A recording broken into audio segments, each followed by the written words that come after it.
बिस्मिल्लाहिर्रहमानिर्रहीम।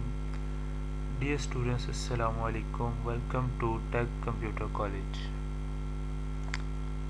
आज हम पंजाब यूनिवर्सिटी BSIT के पेपर में पूछे गए प्रोग्राम को सॉल्व करेंगे। तो प्रोग्राम की स्टेटमेंट आपके सामने है।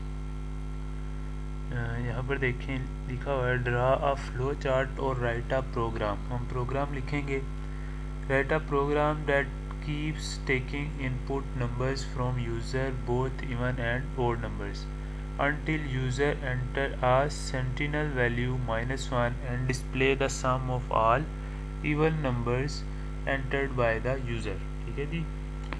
तो इसमें देखिए सेंटिनल वैल्यू -1 का जिक्र किया गया है। तो सबसे पहले तो प्रोग्राम की तरफ जाने से पहले हम ये समझना ज़रूरी है कि सेंटिनल वैल्यू क्या होती है। तो सेंटिनल कंट्रोल लूप या सेंट्रल वैल्यू हम तब यूज़ करते हैं जब हमने लूप टर्मिनेट करवाने के लिए कोई स्पेसिफिक साइन या सिंबल की हमें ज़रूरत होती है। फॉर एग्ज़ाम्पल मैं कहता हूँ कि लूप जो है वो तब तक चलता रहे, जो सिस्टम है वो तब तक यूज़र से वैल्यूज़ लेता रहे जब तक यूज़र -1 एंटर नहीं करता। जैसे यूज़र -1 एंटर करेगा जो लूप है वो टर्मिनेट हो जाएगा। तो -1 as a termination symbol use होगा। तो इसको हम कहते हैं सेंटिनल वैल्यू या सेंट्रल कंट्रोल्ड लूप। कि लूप कब टर्मिनेट हो, जो लूप की कंडीशन है वो हम लगा देते हैं कि मिसाल के तौर पे अगर नंबर है, नंबर में हम वैल्यू नंबर नाम का एक वेरिएबल है हमारे पास और उसमें हम वैल्यू स्टोर करवा रहे हैं। तो तब तक वैल्यू स्टोर होती रहे जब तक यूज़र -1 एंटर नहीं करता। तो इसको कहते हैं सेंटिनल वैल्यू। ठीक है जी। तो प्रोग्राम में भी वो यही कह रहा है कि आप एक ऐसा प्रोग्राम लिखें जो तब तक यूज़र से वैल्यूज़ लेता रहे जब तक यूज़र -1 एंटर नहीं करता। जैसे यूज़र -1 एंटर करेगा तो जितनी भी वैल्यू यूज़र ने एंटर की होंगी उनमें से जितने भी इवन नंबर्स होंगे उनका सम करके हमें दिखा दे। तो इसका प्रोग्राम आपके सामने है। कोडिंग की तरफ जाने से पहले अगर आपने अभी तक चैनल को सब्सक्राइब नहीं किया तो फ़ौरन से सब्सक्राइब करें, शेयर करें और लाइक करें। तो चलते हैं कोडिंग की तरफ। इसमें देखें, ये हमने 2 हेडर फाइल्स लगाई, standard input output header files stdio.h and conau.h। एक ये हमने मेन फंक्शन ले लिया इंट मेन, और ये हमने वेरिएबल डिक्लेयर कर लिए। 2 वेरिएबल हमने इंटीजर टाइप के वेरिएबल 2 डिक्लेयर करवाए हैं, एक इंट एक नम के नाम से और एक इवन सम के नाम से।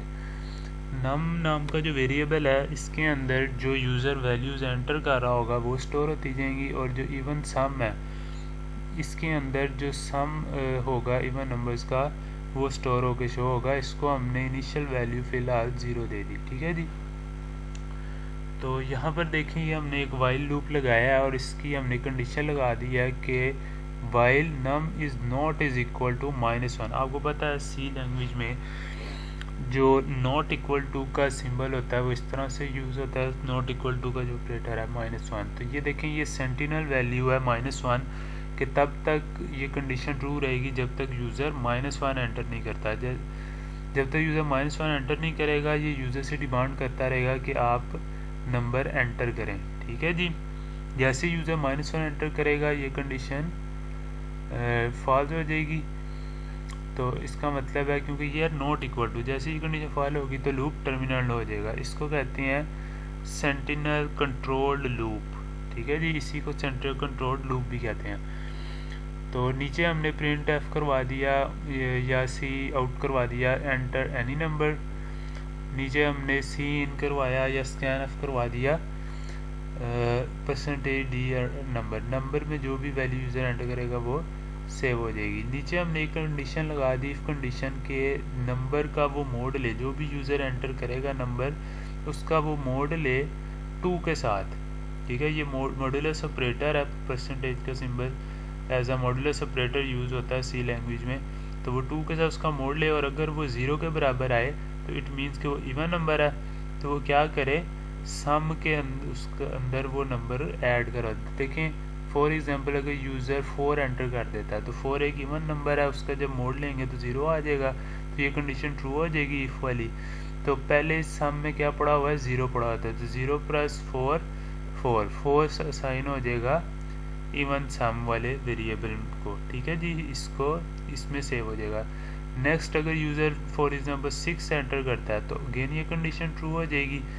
तो पहले इवन सम में क्या पड़ा हुआ था, 4 पड़ा हुआ था, तो अब ये 4 + 6 10, तो अब 10 साइन हो जाएगा इवन सम को, ठीक है जी, इवन सम में 10 स्टोर हो जाएगा। इसी तरह ये लूप चलता रहेगा अनटिल अनलेस के यूज़र -1 एंटर नहीं कर देता। जैसे यूज़र -1 एंटर करेगा तो ये लूप टर्मिनेट हो जाएगा, ख़त्म हो जाएगा, ठीक है। इसी को हम सेंटिनल कंट्रोल्ड लूप भी कहते हैं। जैसे ये लूप टर्मिनेट होगा तो जो भी वैल्यू सम में स्टोर हुई होगी वो यहाँ पर शो हो जाएगी एंड पे, क्योंकि हमने ऊपर एक इंट मेन फंक्शन यूज़ किया था इंट का, तो रिटर्न हम कुछ नहीं करना चाह रहे, तो रिटर्न 0 कर दें। इस तरह से ये प्रोग्राम आपका सॉल्व हो जाएगा।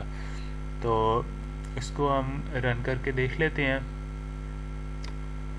इसको रन करवाते हैं। तो देखें जी वो पूछ रहा है कि कोई भी नंबर एंटर करें, तो हम इसको 5 एंटर करते हैं। 5 एक ओड नंबर है, तो अब अगेन वो पूछ रहा है कि नंबर एंटर करें। ये तब तक पूछता रहेगा जब तक हम -1 एंटर नहीं करते। इस बार हम 4 एंटर कर देते हैं, तो देखें 4 एक इवन नंबर है। इसी तरह अब हम एंटर कर देते हैं 7, अब उसके बाद हम एंटर कर देते हैं 6। तो अब देखें हमने कितने इवन नंबर्स एंटर किए हैं। टोटल हमने 4 नंबर्स एंटर किए हैं, जिनमें से 2 इवन नंबर हैं और 2 ओड नंबर्स हैं। 5 और 7 जो है ये ओड नंबर है और 4 और 6 इवन नंबर है, तो 4 और 6 का वो सम करके हमें दिखाएगा। अब अगर मैंने देखें मैंने for example 4 he values enter करनी थी। अब अगर मैं -1 एंटर कर देता हूँ नेक्स्ट में -1 जब एंटर करूँगा तो देखें -1 क्या है, सेंटिनल वैल्यू के -1 एंटर जैसे ही मैं एंटर करूँगा तो ये क्या करेगा, लूप टर्मिनेट हो जाएगा और मुझे रिज़ल्ट दिखा देगा। तो देखें जैसे ही मैंने -1 करके एंटर की प्रेस की तो जितने नंबर मैंने एंटर किए थे उनमें जो इवन नंबर्स थे उनका सम करके उसने दिखा दिया कि 10। तो मैंने 5, 4, 7 और 6 एंटर किया था, तो इसमें जो इवन नंबर है वो देखें 4 और 6 थे, दोनों को ऐड करके क्या आता है 10। तो ये इसने दिखा दिया सम ऑफ इवन नंबर्स इज़ 10। तो ये था आपका प्रोग्राम जो कि BSIT के पेपर में पूछा गया है। पंजाब यूनिवर्सिटी के इंपोर्टेड प्रोग्राम समझा जाता है पेपर पॉइंट ऑफ व्यू से। तो इसकी कोडिंग आपके सामने है, आप इसको लॉजिक को नोट कर सकते हैं, कोडिंग को भी नोट कर सकते हैं।